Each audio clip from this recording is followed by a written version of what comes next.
Bismillah. Assalamualaikum warahmatullahi wabarakatuh. Alhamdulillah wassalatu wassalamu ala Rasulillah Muhammad ibni Abdullah alladzi la nabiyya ba'dah amma ba'du. Bagaimana kabar antum semua? Semoga kita semua dalam keadaan baik. Amin.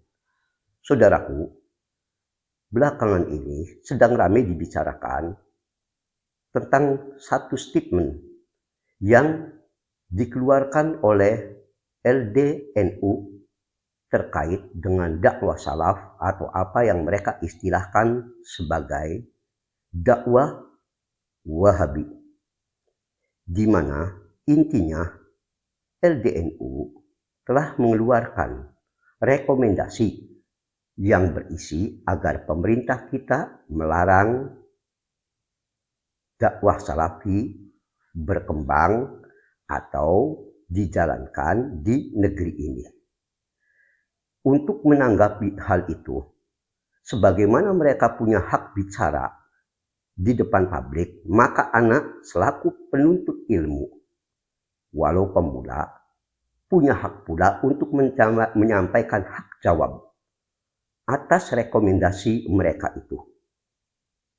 Nah, bukan cuma apa yang disampaikan oleh LDNU saja, bahkan belakangan di antara tokoh yang sangat dengan tajam mulutnya tanpa ilmu bahkan menyoroti tentang dakwah salaf yang mereka istilahkan sebagai dakwah Wahabi adalah Islah Bahrawi, yang sungguh orang ini berulang kali mengeluarkan statement yang benar-benar menunjukkan betapa rendahnya kualitas ilmiah orang ini.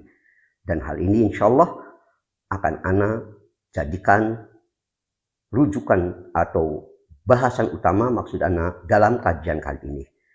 Karena itu kajian kali ini ana beri judul Tanggapan Seorang Penuntut Ilmu atas usulan LDNU terkait rekomendasi agar paham Salafi Wahabi dilarang disebarkan, dan juga tanggapan atas perkataan Islah Bahrawi yang berkali-kali orang ini menunjukkan kebencian dan rusaknya hati orang ini begitu membenci kepada dakwah salaf yang diistilahkan olehnya sebagai dakwah Wahabi.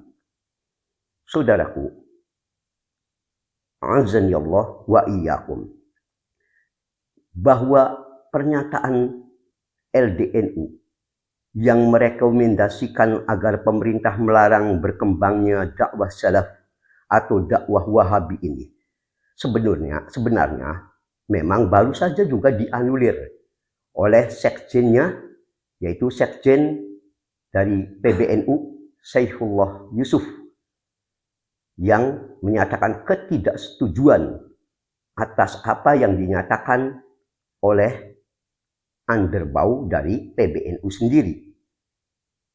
Tetapi ini tidak mengurangi keharusan anak selaku pengamat dakwah juga untuk tetap memberikan komentar, karena LDNU belum pernah ana mendengar meralat sampai hari ini.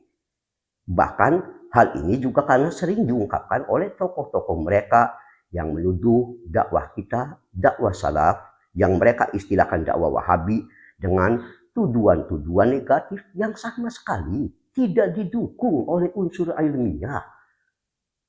Hanya kesalahpahaman, ketidakmengertian, bahkan yang lebih banyak lagi fitnah-fitnah yang diambil dari tong sampah, naudzubillah min dzalik, dan ana akan buktikan insyaallah dalam kajian kali ini. Saudaraku, a'azzani Allah wa iyyakum, untuk menjelaskan masalah ini, ana akan bawakan dulu poin penting tuduhan yang dialamatkan kepada kita dari mereka ini, sampai kemudian muncul ada rekomendasi agar pemerintah melarang perkembangan atau penyebaran dakwah salaf atau yang mereka istilahkan sebagai dakwah Wahabi.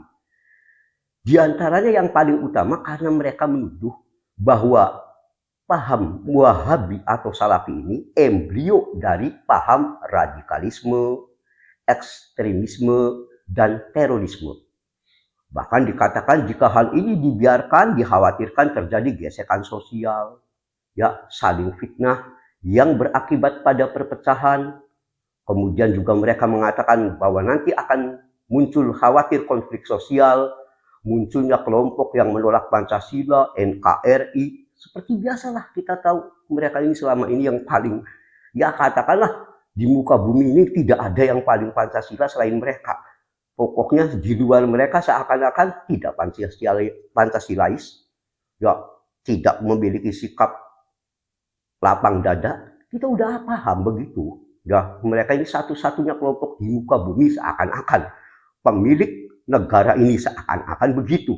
Paling Pancasilais, paling penjaga NKRI. Di luar mereka seakan-akan hanyalah sekelumpuran gerombolan pemberontak ekstremis. Ya, makanya nanti akan Ana sampaikan lebih jelasnya. Saudaraku, Ahmad Fakhrul Razi juga selaku ketua PBNU bidang keagamaan menjelaskan bahwa paham Wahabi yang dimaksud ini, ya, paham Wahabi takfiri yaitu pemahaman yang gemar mengkafirkan kelompok lain. Ya, katanya. Ini gemar mengkafirkan kalau kelompok lain. Bahkan Wahabi takfiri ini, masih kata Ahmad Fakhrul Razi, ketua PBNU bidang keagamaan, dikatakan awal gerakan radikal ISIS yang merusak hubungan sesama muslim. Bagaimana kok dakwah Syekh Muhammad bin Abdul Wahhab rahimahullah dihubungkan dengan ISIS? Dari sini saja sudah menunjukkan kualitas orang ini total. Anak kalau 0 masih bagus, mau menyebut minus takutnya dianggap melecehkan. Tapi jelas ini tidak paham orang ini. Betapa orang ini ngomong asal bunyi. Sebagaimana buktinya akan Ana sebutkan insya Allah. Kalau tentang Islah Bahrawi, bahkan sudah Ana bahas dalam video tersendiri. Belum lama Ana ungkap tentang betapa Islah Bahrawi ini. Orang ini untuk membedakan telapak tangan dengan siku, orang ini nggak bisa sebenarnya. Mana telapak tangan, mana siku, orang ini nggak bisa. Jangan kata bicara tentang aliran, apa. Lalu dia bahkan untuk memprovokasi mengatakan karena dia mumpung dapat kesempatan di BNPT menebarkan, ya, padahal dia ini seorang liberal ekstrim nih. Islah Bahrawi ini berbahayanya di situ. Menebarkan mumpung dia punya kesempatan. Orang fanatikus dia yang paling ekstrim tapi menebarkan kelompok lain yang ekstrim dan memanfaatkan orang yang lebih awam darinya dijejali. Bahwa di kepolisian ini ada 23.000 polisi yang terpapar paham Wahabi. Terpapar. Bahasanya aja udah provokatif. Emangnya nggak terpapar liberal nggak apa-apa. Kalau liberal nggak apa-apa, diridhoi oleh antum masalahnya. Ya ada 9.300 TNI terpapar Wahabi. Kalau antum terpapar Syiah nggak apa-apa, terpapar Sufi nggak apa-apa, terpapar liberal nggak apa-apa. Karena hanya antum yang paling paham agama ini. Antum belajar di mana? Hanya karena menang dapat kedudukan, lagi ini dengan kejahilannya orang ini menebarkan ini. Ini nggak aneh, Islah Bahrawi dari dulu nggak aneh orang ini. Anak terus terang aja nggak akan segan-segan sebagaimana hak bicara. Sebab dia jago provokasi, memanfaatkan posisinya, ngomongnya di depan yang lebih awal masalahnya orang ini. Ya, data ini, ujungnya jaka sembung bawa golok. Ini. Maka ikhwan a'azzani Allah wa iyyakum. Untuk menanggapi segala fitnah, bahkan anak menyebutnya fitnah. 99% fitnah, bahkan bisa dikatakan begitu. Dari yang dilontarkan, yang hal semacam ini, baik perorangan ataupun lembaga pada dakwah salaf ini, maka ana ingin jelaskan dengan beberapa perkara. Yang pertama, ana selalu mengingatkan bahwa muara masalah ini dikarenakan ada pembodohan dan penyesatan terkait nama dakwah. Selama ini seakan-akan Ahlus Sunnah wal Jamaah itu trademark dari organisasi satu saja di negeri ini. Jadi, selama ini ada penggiringan opini yang jahat. Seakan Ahlus Sunnah wal Jamaah yang disingkat Aswaja itu seakan-akan trademark dari organisasi satu saja. Di luar dia bukan Ahlus Sunnah wal Jamaah. Tidak diragukan ini pembodohan besar-besaran dan paling esensi. Sehingga membuat orang yang awam jadi takut. Kalau bukan organisasi ini berarti bukan Ahlus Sunnah. Bahkan ini sikap penanaman ekstrim yang diliputi oleh penipuan dan pembodohan. Seakan-akan Ahlus Sunnah wal Jamaah ini didirikan oleh tokoh tertentu masalahnya. Dan hanya organisasi itu saja yang representasi dari Ahlus Sunnah wal Jamaah. Selainnya bukan Ahlus Sunnah wal Jamaah. Demi Allah ini pembodohan. Betapa tidak. Jauh-jauh hari Ibnu Taimiyah rahimahullah sebagaimana terdapat dalam Minhajus Sunnah juz 2 halaman 601. Ketika beliau bicara tentang kapan dan apa sebetulnya Ahlus Sunnah wal Jamaah, beliau mengatakan, wa madhab Ahlus Sunnah wal Jamaah madhab qadimun ma'ruf. Madhab Ahlus Sunnah wal Jamaah ini madhab terdahulu yang sudah sangat dikenal. Kapan munculnya? Kapan adanya Ahlus Sunnah? Apakah Ahlus Sunnah muncul sejak zaman Kiai Haji Hasyim Asy'ari? Apakah didirikan Imam Ahmad Dahlan? Apakah Ahmad Hasan? Ahasan? Ataukah tokoh-tokoh di Indonesia? Enak aja. Ini yang ana maksud pembodohan. Ahlus Sunnah wal Jamaah itu tadi, kata Ibnu Taimiyah rahimahullah, mazhab terdahulu. Qabla ayyakhluqallah.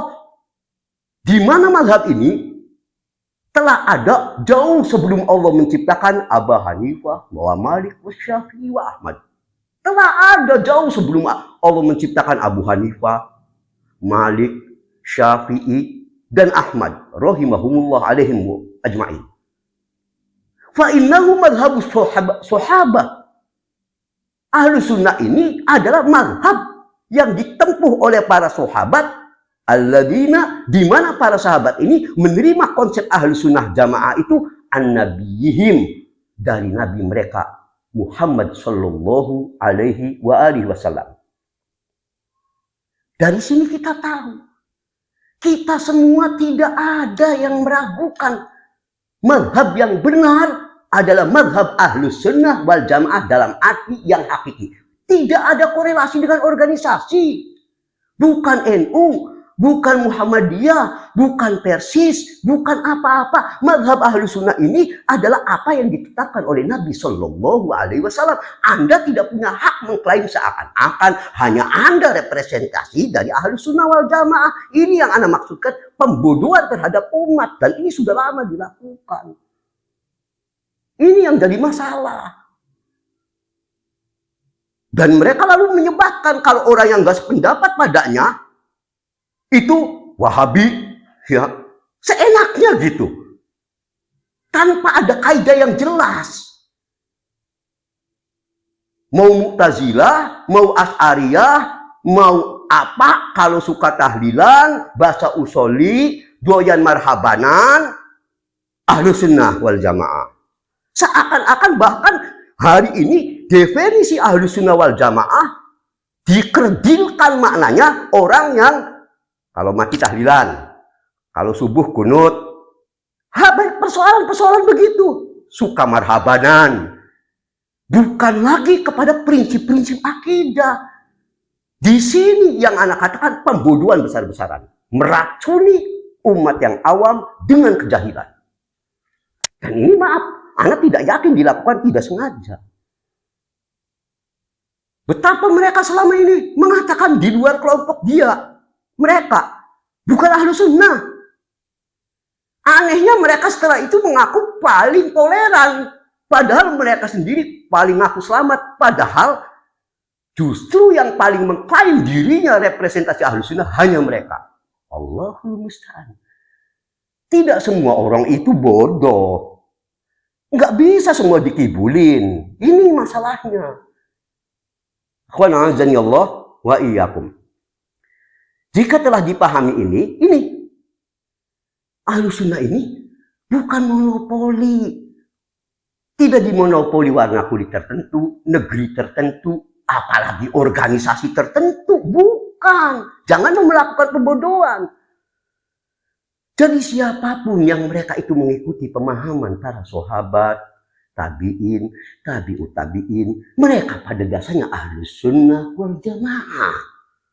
Tapi hari ini dibonsai istilah Ahlus Sunnah wal Jamaah menjadi yang tidak ikut organisasi anu bukan Ahlus Sunnah wal Jamaah, yang enggak tahlilan bukan Ahlus Sunnah wal Jamaah, yang tidak suka marhabanan bukan Ahlus Sunnah wal Jamaah. Dibonsai sedemikian rupa. Padahal ulama-ulama kita yang mereka tuduhkan seperti Syekh Muhammad bin Abdul Wahhab rahimahullah, tokoh sentral yang mereka sebut istilah Wahabi. Demi Allah, beliau pun telah menyatakan dirinya pengikut Ahlus Sunnah wal Jamaah, yang nama lainnya bisa salaf, Ahlul Athar, Ahlus Sunnah, Al-Furiqatun Najiyah, Al-Ghuraba. Ini nama-nama yang sama dengan Ahlus Sunnah wal Jamaah, pada dasarnya sama. Tapi tadi mereka sengaja meracuni dengan pembodohan. Seakan-akan kalau Syekh Muhammad bin Abdul Wahhab rahimahullah ini mendirikan mazhab baru. Demi Allah, ini fitnah, bukan sekedar fitnah, pembodohan. Betapa tidak Syekh Muhammad bin Abdul Wahhab rahimahullah telah menyatakan dengan tegas tentang mazhab apa yang dianutnya. Hal ini agar kita menjadi paham. Beliau mengatakan wa inni walillahil hamd muttabi' walastu bimubtadi. Kata Syekh Muhammad bin Abdul Wahhab rahimahullah, saat ada ramai isu di zamannya bahkan yang ditebarkan orang bahwa beliau seakan-akan mendirikan mazhab baru di luar Ahlus Sunnah wal Jamaah. Beliau mengatakan, ini walillahil hamd. Aku ini segala puji milik Allah. Muttabi, hanyalah seorang pengikut. Walastu bimubtadi, dan aku bukan seorang pembuat bid'ah. Lalu beliau mengatakan, akidati wa dini alladzi adin bih. Adapun terkait akidahku dan agamaku yang aku beragama di atas landasan ini adalah mazhab Ahlus Sunnah wal Jamaah. Aku berdiri di mazhab Ahlus Sunnah wal Jamaah alladzi alaihi a'immah al-muslimin, yang dimana para pemimpin kaum muslimin pun berada di rel ini. Semisal Al-Imam Al-Arba'ah, 4 imam wa atba'uhum, dan juga para pengikut mereka ila yaumil qiyamah, sampai hari kiamat. Aku ini mengikuti mazhab Ahlus Sunnah wal Jamaah. Kok mereka tak bosan-bosan melakukan pembodohan? Syekh Muhammad bin Abdul seakan-akan mazhab baru. Lihat ini di Ar-Rasail Asy-Syakhsiyah halaman 149, pernyataan Syekh Muhammad bin Abdul Wahhab rahimahullah tadi. Ini ikhwan azani Allah wa iyyakum. Hanya tadi, selalu saja mereka ini kalau sudah bicara tentang Ahlus Sunnah wal Jamaah, mereka mengklaim mereka yang punya hak paten Ahlus Sunnah. Hanya karena enggak suka tahlilan, marhabanan, maulidan, istighosahan, enggak baca kunut, enggak baca usoli misalkan. Wahabi, ini modalnya mentok ilmunya sampai itu. Betapa kerdilnya ini. Berhentilah dari melakukan pembodohan. Jujurlah. Jangan mengucapkan melontarkan fitnah. Modal fitnah ini demi Allah hanya akan merugikan. Ini yang pertama. Yang kedua, apalagi dikatakan salafi membawa paham takfiri seperti yang dikatakan oleh Fahrul Razi, ya, Islah Bahrawi, dan orang-orang yang semacam ini gampang mengkafirkan di luar kelompok. Maka ana sampaikan dengan apa yang Allah firmankan. Ya ayyuhalladzina amanu, hai orang-orang yang beriman, idza ja'akum fasikun binaba. Jika datang orang-orang fasik membawa informasi kepadamu dengan satu berita, maka fatabayyanu, cek dulu Sumbernya sahih tidak, jangan asal comot. Sebab kalau Anda asal comot, antusibu qauman bijahalah fatusbihu ala ma fa'altum nadimin. Intinya Anda akan nyesel. Dicek dari mana sumber. Kalau dikatakan dakwahnya Syekh Muhammad bin Abdul Wahhab rahimahullah, atau dakwah salafi, atau yang kalian istilahkan dakwah wahabi, suka gampang mengkafirkan, apalagi membawa paham takfiri. Cek dulu sumbernya mana. Ingat, jika kalian tidak mau membawa sumber yang valid, maka Allah mengingatkan dalam surah Al-Ahzab ayat 58.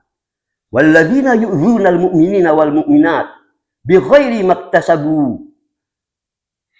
Orang yang menyakiti orang beriman, baik orang yang beriman laki-laki maupun yang perempuan, tanpa kesalahan yang mereka perbuat. Dituduh ini membawa paham takfiri, padahal demi Allah berlepas diri dari takfiri berulang kali. Tapi mereka tetap menuduhkan tanpa hujah. Maka kata Allah, faqad ihtamalu buhtanan wa itsman mubina. Sungguh mereka ini telah memikul kebohongan dan dusta yang nyata. Kalau kalian menuduh dakwah salaf, dakwah yang kalian istilahkan Wahabi, menganjurkan masalah apalagi terorisme, cikal bakal teroris, ekstrim, menyerang negara. Bukankah Nabi kita Shallallahu Alaihi Wasallam dalam riwayat Tabrani 20.976 yang kata Ibnu Hajar rahimahullah dalam Bulughul Maram 421 dikatakan sanadnya sahih, al-bayyinah 'alal mudda'i. Bukti wajib didatangkan oleh penuduh. Anda menuduh, Anda bawakan bukti. Bukti yang jelas. Kalian ini hanya membawa kabar-kabar burung, masalahnya hobi, cerita sufi, makanya kalian makan senengnya. Dusta. Ada mayat bisa mandikan sendiri, kalian terima. Tidak dicek dulu. Kalau kalian menuduh, bawa bukti. Mana buktinya? Di kitab apa? Yang spesifik. Syekh Muhammad bin Abdul Wahhab rahimahullah mengkafirkan pemerintah yang muslim sekalipun di dalam kitabnya juz sekian, halaman sekian, cetakan sekian, bawa al-bayyinah 'alal mudda'i wal yamin 'ala man angkar. Sementara kalau yang dituduh untuk menyatakan kami tidak seperti tuduhan itu cukup mengingkari. Bawakan bukti.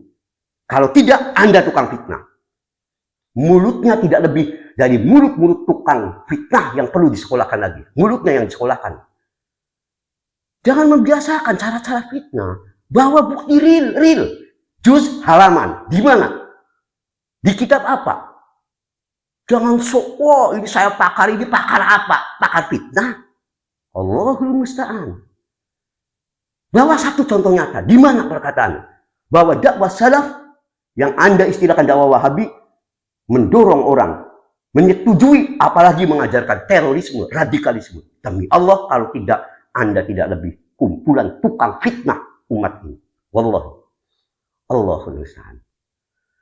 Jika ini telah dipahami, bahkan sekarang mari kita lihat bagaimana kalian ini mengatakan dakwah kita, dakwah salaf yang kalian istilahkan sebagai dakwah Wahabi akan mengkafirkan pemerintah.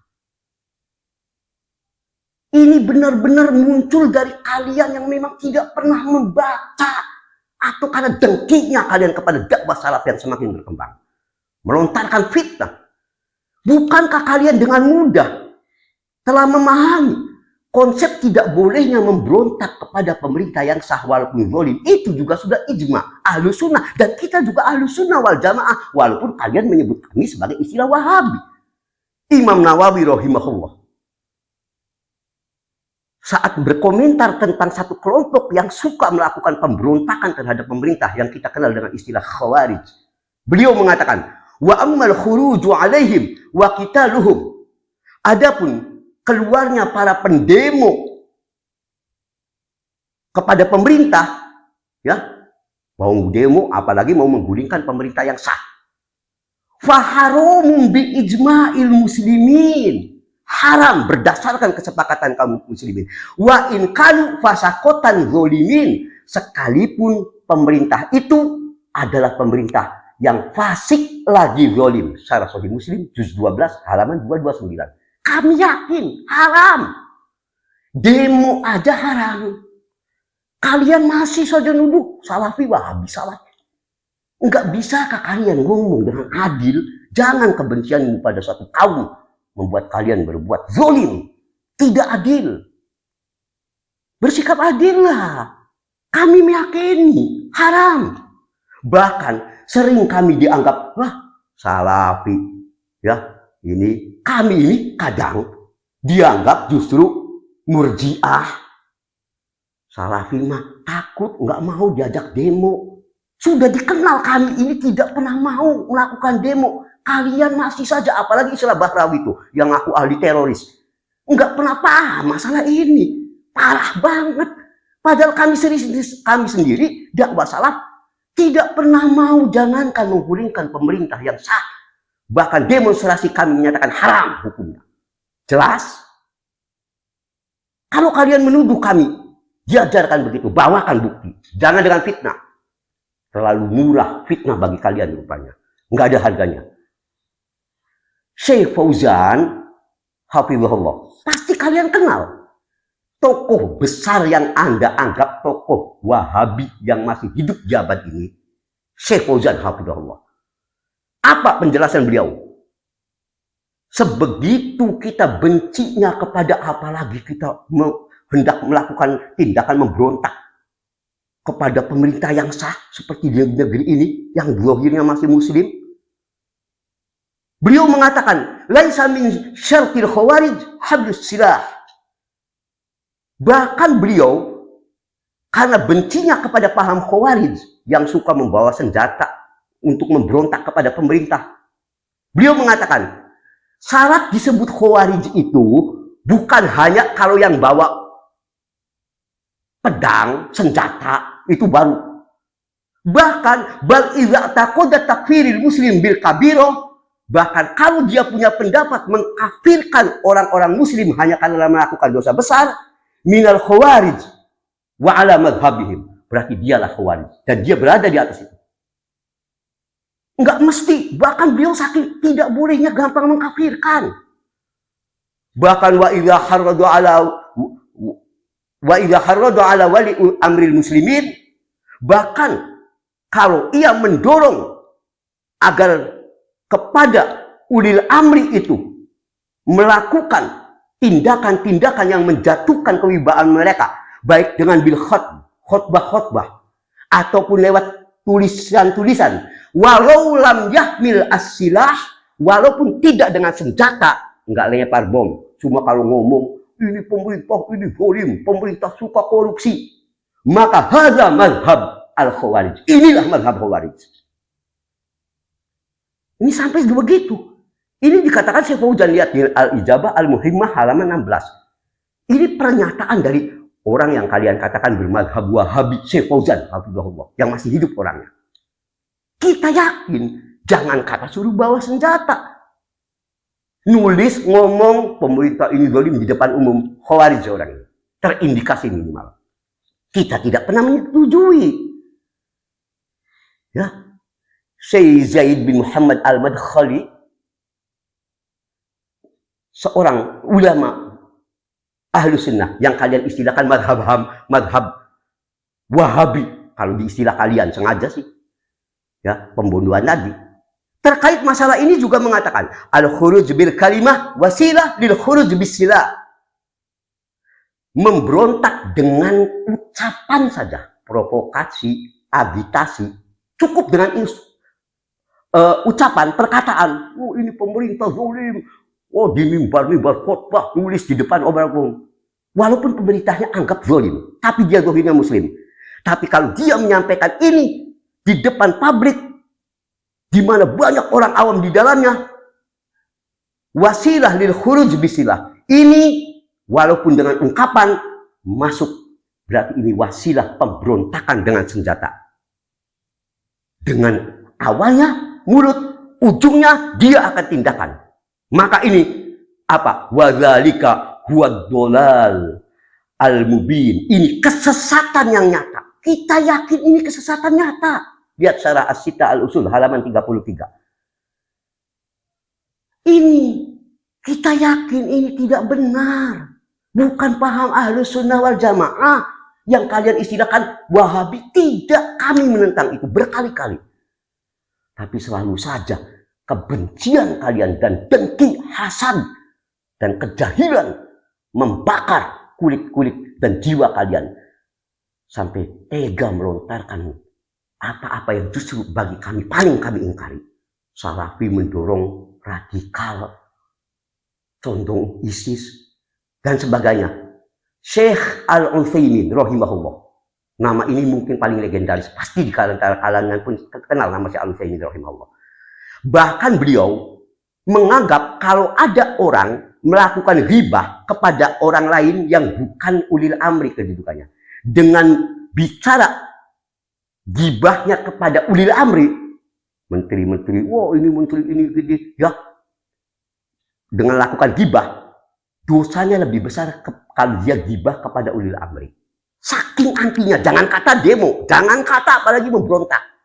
Beliau mengatakan, ghibah wulatul umur, sesungguhnya melakukan ghibah kepada ulil amri, maka itu dosanya berlipat kali. Mengapa? Li'anna ghibatahum, karena dengan menggunjing ulil amri dapat sukut, menjatuhkan wibawa mereka. Dan kalau sudah wibawa pemerintah itu jatuh, masih kata Syekh Al-Utsaimin, wa idza saqatat haibah as-sultan, jika pemerintah ini jatuh kewibawaannya, maka fasadat buldan, negeri akan menjadi rusak. Bahkan tidak cukup itu, akan muncul al-fitan wasyar wal fasad, fitnah, kejahatan akan bebas karena pemerintahnya menjadi lemah. Maka ini haram. Dosa kita ghibah kepada pemerintah 2 kali lipat dibandingkan kita dosa kepada orang biasa di luar ulil amri. Majmu' Fatawa Syekh Al-Utsaimin juz 11 halaman 43. Ini tokoh yang ngomong ini yang kalian sebut tokoh Wahabi. Nih, tokoh Wahabi yang kalian sebut istilah. Lalu bagaimana setelah ini kalian masih saja mulut kalian ini, ya Allah, ganas banget menuduh dakwah salaf, mengajarkan terorisme, mengarah radikalisme. Kalian yang radikal dengan melakukan pembodohan itu, radikal itu. Berhentilah dari memfitnah. Syekh Muhammad bin Abdul Wahhab rahimahullah begitu marah kepada kelompok Khawarij yang gampang mengkafirkan pelaku dosa besar. Maka beliau pun berlepas diri dengan mengatakan annal Khawarij yukaffiruna man zina. Orang-orang Khawarij itu gampang mengkafirkan orang-orang yang berbuat zina, atau orang-orang yang melakukan syirik, mencuri, atau karena dia berbuat salah menumpahkan darah, membunuh, kafir. Ya, ini akidah orang-orang Khawarij. Langsung asal dosa kafir. Ini Khawarij. Syekh Muhammad bin Abdul Wahhab rahimahullah berlepas diri dari ini. Bahkan dia katakan, wa amma ahlus sunnah, adapun ahlus sunnah wal jamaah, fa madhabuhum, maka madhab mereka, annal muslim, bahwasanya seorang muslim la yukaffir, tidaklah bisa dikafirkan secara serta-merta dengan dosa-dosa semacam itu saja. Asal dosa dikit kafir, mabuk kafir, zina, tidak boleh begitu. Kita sebut dia muslim yang berdosa, tetap dia muslim. Illa bisyirki, kecuali jika dia melakukan syirik, maksudnya syirkul besar, dia nggak taubat, pantas. Ini ikhwan azanillah wa iyyakum. Tidak mau kita mengkafirkan begitu. Lihat dalam Ar-Rasail Asy-Syakhsiyah halaman 233. Terlebih yang lebih parah ini tadi, si orang yang sok tahu karena mumpung dapat jabatan di BNPT atau sejenisnya itu, istilah Bahrawi. Yang sok main data. Ada polisi yang terindikasi terpapar, istilahnya terpapar, emang zat kimia terpapar, ente yang terpapar liberal nggak rasa. Ya, kalau terpapar Syiah nggak apa-apa, terpapar Sufi nggak apa-apa, terpapar Jindik tidak apa-apa. Ya, ini yang nggak boleh cuma terpapar apa yang antum istilahkan Wahabi. Kalau Syiah CS gitu, maksudnya yang jelas kalau ngomong terang-terangan aja. Ya, sampai orang ini tadi menunjukkan jahilnya khususnya Islah Bahrawi, dan Ana sudah bahas orang ini dalam kajian khusus belum lama.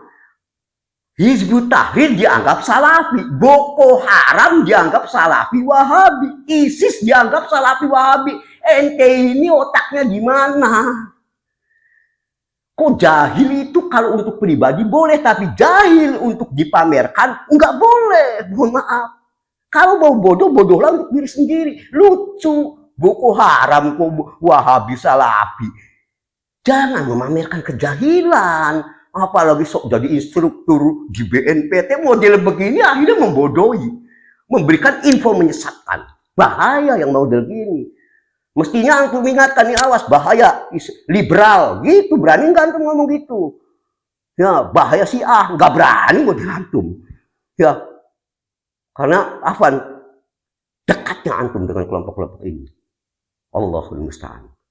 Ini yang kedua. Yang ketiga, juga apalagi dikatakan tadi Ahmad Fakhrul Razi selaku ketua PBNU bidang keagamaan yang menjelaskan bahwa paham Wahabi itu maksudnya paham yang gemar mengkafirkan kelompok lain, ya, atau kelompok yang seagama. Mereka ini ya menganut paham kawan dan lawan terhadap kelompok lain, tidak mau menerima perbedaan pandangan.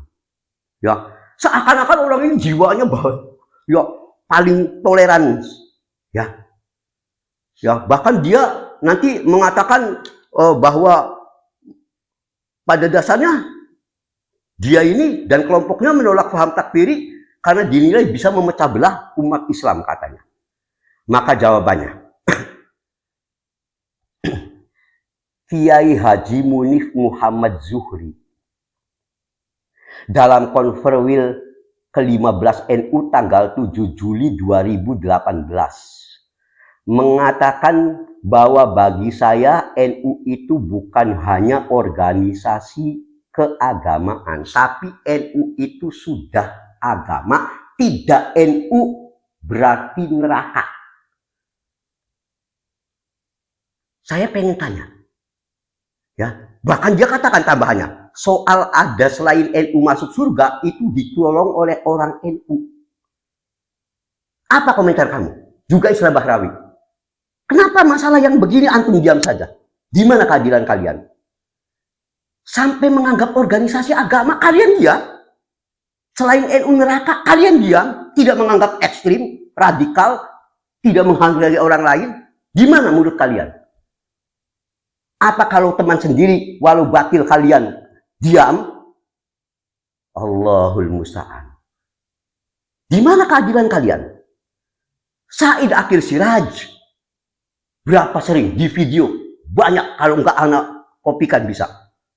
Intinya mengatakan selain NU salah semua, makanya dia dengan ngotot waktu dia masih menjabat, serahkan bidang keagamaan di orang-orang NU aja. Bukankah ini paham sempit? Kenapa kalian diam? Tidak menganggap ini paham radikal, merasa benar sendiri. Kalian diam semua. Ya, Khabib Fawz Ainul Yakin, salah satu tokoh muda di antara kalian, pasti kalian kenal. Sampai dengan, walaupun dia menyebutnya kalimat iqtibas, mengatakan, bagi anak ini sudah masuk, na'udzubillah, takut istihza. Wala tamutunna illa wa antum nahdiyun. Janganlah kalian mati, kecuali kalian dalam keadaan menjadi orang NU. Na'udzubillah. Kenapa Anda diam saja? Belum pernah saya mendengar Islah Bahrawi menyampaikan ini bahaya nih teroris. Menang sendiri ngakunya, paham paling ngaku benar. Kenapa antum nggak angkat? Berapa banyak pula tokoh-tokoh kalian yang hanya menganggap, bahkan mengatakan tokoh-tokoh kita, pemuda-pemuda misalkan, entah mau menyebutnya istilah Banser atau apapun, yang nanti akan masuk surga pertama kali dan sebagainya, diam semua. Pengkafirin surga. Yang aneh justru Salafi disebut pengkafirin surga. Aneh kalian ini yang begini pada diam. Allahul musta'an. Janganlah kebencian kalian kepada satu kaum membuat kalian bersikap tidak adil. Adillah dalam menilai. Kalau mau nilai yang ini, bikin video, kalian diam saja. Allahul musta'an. Yang jadi masalah, Saudaraku, apakah kalau kita mengingatkan umat dari apa yang kita pandang ini perbuatan ini syirik, ini bid'ah, maka ini dianggap memecah belah? Tidakkah Anda tahu dulu Rasulullah Shallallahu Alaihi Wasallam sebelum dakwah tauhid, beliau bahkan oleh orang kafir sendiri digelari Al-Amin, orang yang dapat dipercaya. Bahkan orang paling kafir mengakui. Mengapa kemudian Nabi dianggap pemecah belah umat? Itu dimulai ketika Nabi mulai menandaskan kepada umatnya, ini tauhid, ini syirik, maka Nabi Muhammad SAW dianggap pemecah belah. Ketika Nabi menjelaskan ini adalah satu ketaatan, ini kemaksiatan, beliau dianggap pemecah belah. Kalau definisi yang Anda maksud memecah belah itu adalah ketika kita menjelaskan, kita menegaskan, awas bahaya syirik, Anda anggap pemecah belah, ya pantas, error. Menjelaskan kebid'ahan, memecah belah. Menjelaskan bahaya dukun, memecah belah. Menjelaskan pemujaan kepada kubur, memecah belah. Bagi Anda pengennya semuanya sunnah semua, tauhid semua. Nggak boleh cerita syirik, nggak boleh cerita bid'ah. Yang penting makan ujungnya. Allahul musta'an. Kalau begini, na'udzubillah. Bahaya kalau dakwah udah model begini. Apalagi kalau ujungnya nanti asal perut. Lebih bahaya. Jadi dakwah ini, orientasinya, pemecah belah itu bukan ketika kita mengingatkan orang sesat, bukan berarti kita ini tidak sayang. Justru karena kita sayang, awas ini syirik, awas ini bid'ah, bukan hendak memecah belah, bahkan kita hendak menyatukan umat, yaitu agar mereka menyatu dengan kitab, sunnah, dan dengan pemahaman para salafus sholih. Inilah hakikat kesatuan. Bukan kesatuan itu dukun ditolerir, tukang mabok ditolerir, pemuja kuburan ditolerir, ahlul batil ditolerir, kebatinan ditolerir. Atas nama persatuan, ini bukan menyatukan, mencampurkan hak dan batil. Anda tidak paham masalah ini. Syekh Fauzan hafizahullah mengatakan, at-tahdhir minal manahijil mukhalifah liman hadis salaf, memberi peringatan terhadap setiap manhaj yang menyimpang dari manhaj ahli sunnah, atau nama lainnya manhaj salaf. Yu'tabaru jam'an lil kalimatil muslimin la tafriqon li sufufihim. Justru kalau kita memperingatkan manusia dari bahayanya manhaj yang menyimpang, yang salah, itu berarti kita menyatukan kaum muslimin, bukan justru memecah belah. Kita menyatukan agar mereka jangan keluar dari manhajnya ahlu sunnah. Anda kebalik, memperingatkan dari syirik, memecah belah. Orang musyrik itu yang memecah belah, mengingatkan agar cenderung sunnah, menjauhi bid'ah, memecah belah. Justru yang ahlul bid'ah itu mereka yang memecah belah, mereka yang harus diperingatkan, mereka yang memecah belah. Tidak. Bagi Anda siapapun, pokoknya jangan coba-coba ceramah tentang syirik bid'ah. Baru khutbah, innal hamdalillah, Wahabi memecah belah. Ya, paling anti mendengar kata-kata bid'ah. Seakan-akan kata bid'ah ini haram. Seakan-akan tentunya. Makanya Syekh Fauzan tadi mengatakan, pada dasarnya ketika kita menyeru orang memperingatkan ini awas bahaya, menyimpang, ini kita menyatukan, bukan memecah belah. Lihat Al-Arjuwiyah Mufidah Al-As'ilatil Manahijil Jadidah halaman 157. Khwan azani Allah wa iyyakum. Jika ini telah dipahami, selanjutnya mari kita lihat. Mereka mengatakan yang kelima ini. Dalam beberapa kasus katanya paham Wahabi dianggap gampang mengkafirkan sejumlah tradisi seperti kegiatan tahlil di kampung-kampung, perayaan Maulid ini dikafirkan. Ya, katanya. Maka jawabannya, demi Allah, Anda adalah tukang fitnah. Satu saja, satu orang terlalu banyak, setengah saja. Jelaskan kepada kami siapa di kalangan ahlu sunnah wal jamaah yang kalian istilahkan sebagai salafi, Wahabi. Ini karena kalian memang pengklaim salafinya hanya organisasi antum sih masalahnya. Yang lain Wahabi berarti. Ya, kalau kita bukan. Ini masalahnya kalian ini ya, terjebaknya rupanya kalian yang hanya punya hak cipta ahlu sunnah. Jadi repot kalau sudah klaim-klaiman. Baiklah, kita mau sebodohkan dengan istilah-istilah itu dulu. Anak pengen tanya, siapa yang satu aja di kalangan yang kalian istilahkan Wahabi menyatakan siapa yang tahlilan kafir? Demi Allah, semoga Allah merobek-robek mulut tukang dusta dan tukang fitnah. Kalau tidak tobat, bawakan satu yang real. Jangan jadi tukang fitnah. Antum ini kalau nggak fitnah memang pada pegel badannya, aneh. Dakwah kok. Kalau nggak cerita-cerita yang aneh-aneh, fitnah. Kayak nggak ada tema yang lain. Allahul musta'an. Siapa yang ngomong muludan kafir? Tahlilan kafir siapa? Na'udzubillah min dzalik. Demi Allah. Itu fitnah dari mulut busuk kalian.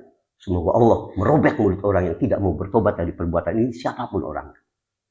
Jangan begitu, yang ilmiah. Kalian selama ini sebenarnya ngomong paling seakan-akan toleran. Pada dasarnya kalian mengucapkan ini satu alasan. Hanya karena ketika kalian mendapati kami yang kalian istilahkan Wahabi tidak setuju dengan beberapa perbuatan kalian, kami memandang ini bid'ah. Kalian marah, pengennya kami harus sepakat. Kalau tahlilan kami harus ikut sunnah. Kalau marhabanan kami harus ikut menyatakan sunnah. Kalau begitu kami beda pendapat, kalian nyatakan Wahabi. Ini karena kalian memang sempit jiwanya. Pada dasarnya kalian hanya ingin kami itu sama dengan kalian semua. Beda dikit, Wahabi. Kalian yang sebenarnya jiwanya sempit, picik, tidak punya toleransi. Tapi kalian membalik-balik difitnah. Seakan-akan kalian jadi tolok ukuran kebenaran dulu. Tolok ukurnya kalian. Organisasi kalian sumber kebenaran. Yang menentang Wahabi. Enak aja. Yang cocok dengan kalian Ahlus Sunnah. Kalian yang picik.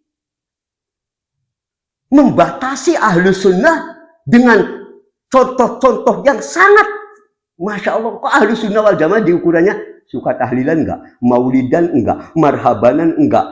Allahul musta'an, betapa kalian ini kerdil. Yang enggak sama dengan yang antum anggap Wahabi. Jadi kalian yang satu-satunya di negeri ini yang punya hak menjadi penentu. Mana yang Ahlus Sunnah, mana yang bukan. Enak aja. Allahul musta'an. Tidak diragukan. Ini semua adalah satu kejahatan dan pembodohan. Dikarenakan kalian merasa kalian ini satu-satunya organisasi yang merupakan representasi dari Ahlus Sunnah wal Jamaah, lalu meracuni orang yang lebih awam bahwa selain kami bukan Ahlus Sunnah wal Jamaah. Setelah itu dengan jahatnya seakan-akan yang menuduh justru yang lain tidak lapang dada, tidak toleran, anti NKRI. Padahal justru kalian sendiri yang menyempitkan, yang tidak sama dengan kalian anti NKRI. Bukankah ini menunjukkan kalian yang sempit? Kalian yang jiwanya tidak punya toleransi? Kalian yang paling sering menutup pengajian yang tidak sependapat dengan kalian? Ini kan berarti antum yang begitu. Yang memecah belah. Nggak suka kalau ada orang nggak sependapat dengan antum. Kalau antum nggak suka, bantah dengan hujah. Silakan. Ceramah, tulisan, banyak media, internet bikin tulisan ilmiah, ceramah boleh.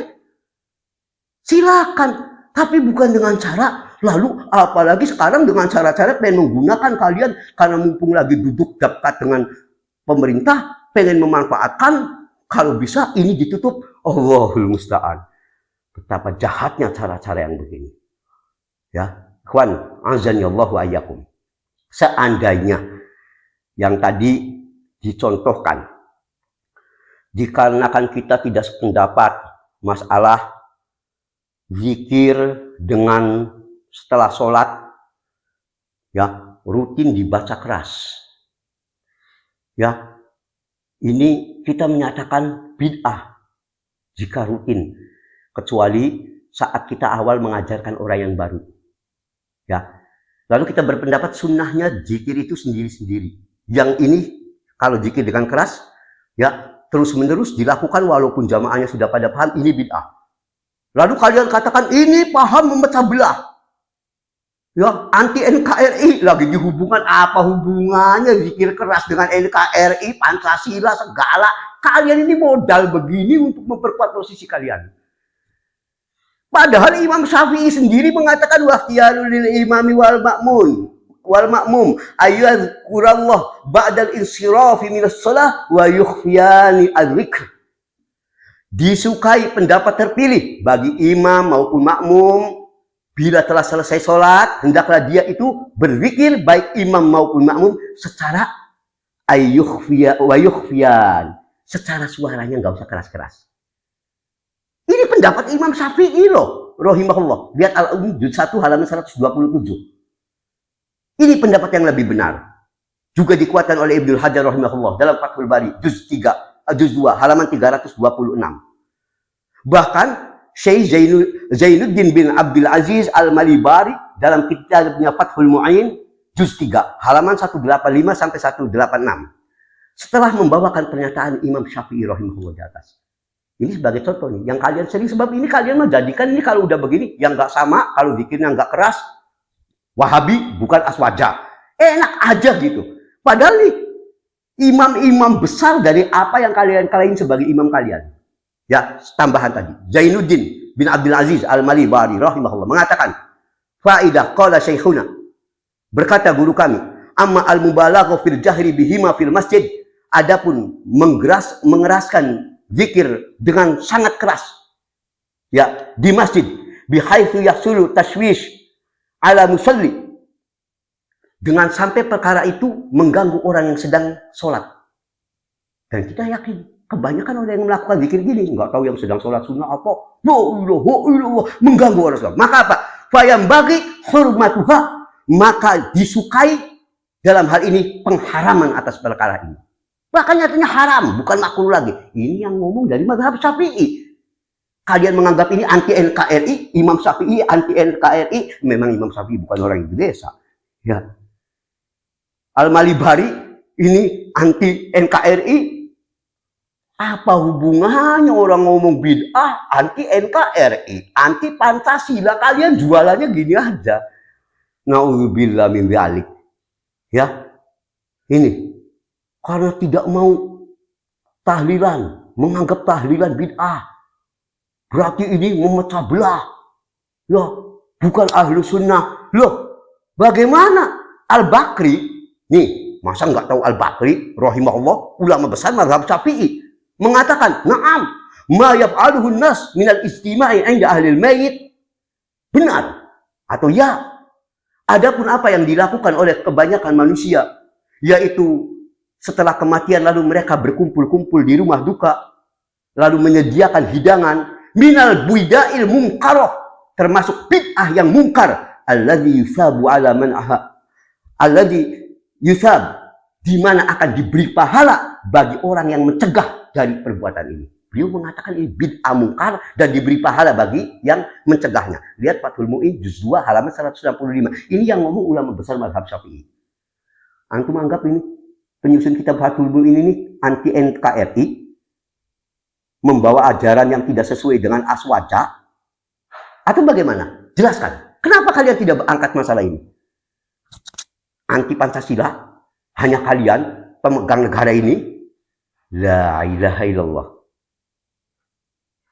Ya, kalau masalah-masalah ini, kalaupun kalian misalkan tetap menganggap sunnah, terserah, nggak mungkin kita maksakan. Tapi kalau beda pendapat, jangan Anda lalu menuduh yang tidak sama, Wahabi, takfiri, enak aja.